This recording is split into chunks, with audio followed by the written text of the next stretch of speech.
पहलगाम आतंकी हमले के बाद अब भारत सरकार पूरी तरह से एक्शन मोड में है।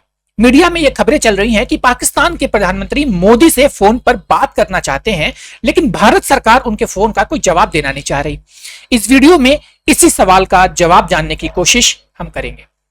देखिए, ऑल पार्टी मीटिंग के बाद यह संकेत बिल्कुल साफ है कि पाकिस्तान पर जल्दी ही कार्रवाई होगी और बड़ी कार्रवाई होगी। इसी के तहत भारतीय वायुसेना ने ऑपरेशन आक्रमण नाम से एक विशेष युद्धाभ्यास की शुरुआत कर दी है।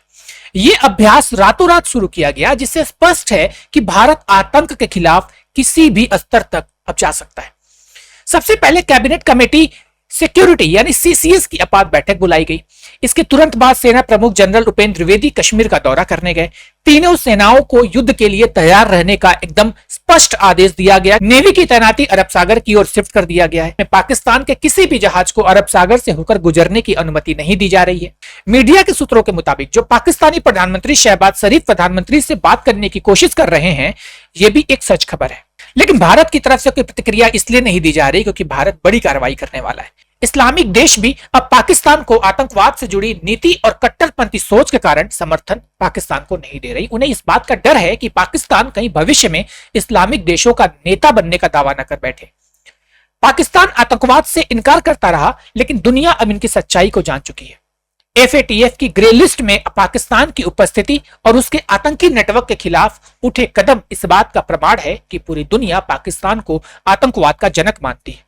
चीन भी अब पाकिस्तान से दूरी बना रहा है, क्योंकि चीन जानता है कि यदि वो खुलकर पाकिस्तान का समर्थन करता है तो अमेरिका भारत के साथ पूरी ताकत से खड़ा हो जाएगा और चीन को दो मोर्चों पर लड़ना पड़ेगा, जो उसके लिए इस वक्त आसान नहीं है।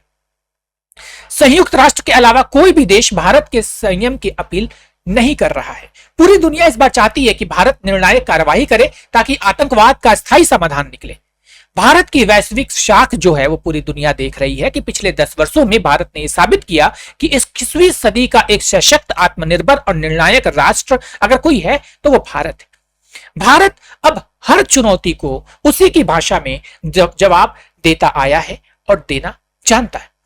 पाकिस्तान की सबसे बड़ी भूल क्या हुई, वो ये थी कि पाकिस्तान को यह लगा कि इस बार भारत में कोई बड़ा चुनाव नहीं है, इसलिए भारत इस आतंकवाद की घटना का प्रतिक्रिया नहीं देगा। लेकिन उसने गलती यह कर दी कश्मीर पे हमला करके, जो उसके पूरे आज तक के इतिहास की सबसे ऐतिहासिक भूल थी। जहां धारा 370 हटने के बाद शांति का नया दौर शुरू हुआ था कश्मीर में, वहीं अब आतंक को वापस लाने की कोशिश पाकिस्तान कर रहा था। यह हमला सिर्फ पर्यटकों पर नहीं था, बल्कि भारत की नई कश्मीर नीति पर सीधी चोट थी। यह वही कश्मीर है जिसे बीजेपी और जनसंघ के ऐतिहासिक वादों में सबसे ऊपर रखा गया था।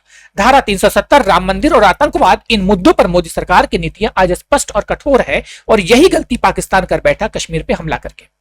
यहां सवाल जनता से है कि आतंकी हमले तो यूपी और एनडीए की सरकार के दौरान भी हुए थे, लेकिन जवाब उन आतंकी घटनाओं का दिया किसने?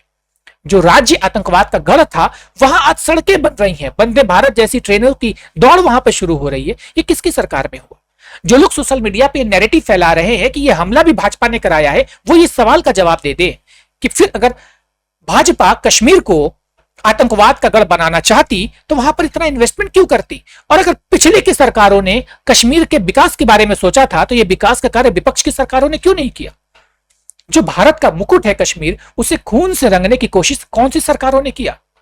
तब आपको जवाब सिर्फ कांग्रेस की सरकार को मिलेगा, यूपीए की सरकार को मिलेगा, महबूबा मुफ्ती की सरकार को मिलेगा, जो कभी कश्मीर के अंदर उन्होंने आतंकवादियों को पालने का काम किया था। लेकिन अब पूरा विपक्ष भी सरकार के साथ आज इसलिए खड़ा है क्योंकि उन्हें भी इस बात का विश्वास है कि जो कार्यवाही भाजपा करने जा रही है उससे विपक्ष उसके साथ रहे या न रहे असर नहीं पड़ेगा, लेकिन विपक्ष की राजनीति पर असर जरूर पड़ जाएगा। हालांकि अभी तक जो चीजें कही जा रही हैं, देखी जा रही हैं, कार्यवाही क्या होगी, इस पर आप क्या सोचते हैं, कमेंट करिए और हमें बताइए।